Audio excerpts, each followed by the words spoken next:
For part two, we want to talk about internal communication. You know that when we look at any source of hire, anything up to 51% of hires come internally. So what blocks people being hired internally? The first one I'd say is your internal employment brand. I think we spend a lot of time and attention talking about how do we describe the company and the roles within the company, the departments, the setup, the culture, to the outside world, and no time really talking to the inside world, talking internally.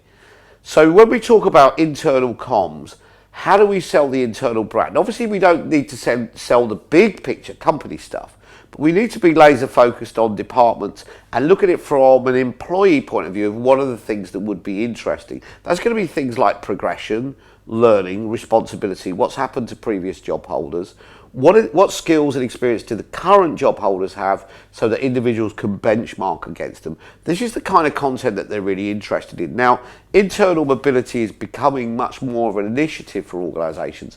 Let's look at what stops internal mobility, what gets in the way. One is politics. Politics is when you need permission. We see it in organisations where people are saying, we believe in internal mobility, we just don't want our people to be mobile because we've spent time training them, we want to hold on to them. That's where you have a real turnover problem.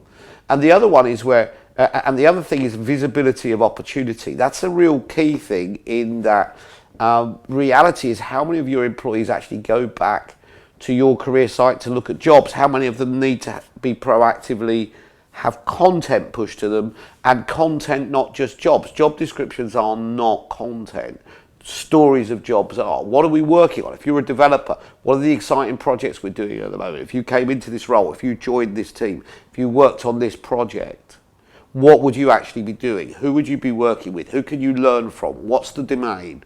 Why should I see this as a progression within the organisation? And where should I be looking to move next? And if my end goal is to end up in a senior role in 5 years, what's been the path of other people? So think about the internal content you can create. And before you even begin talking to the outside world about why you're great why it's great to work for the organisation in an authentic and truthful way, let's talk to the people in the organisation about why they might want to stay here, what the next opportunity might be, and actually just what goes on with their colleagues, whether they, not just thinking about it from a recruiting point of view, but employee engagement, communication. Employee engagement is a consultant's fancy word for talking to people.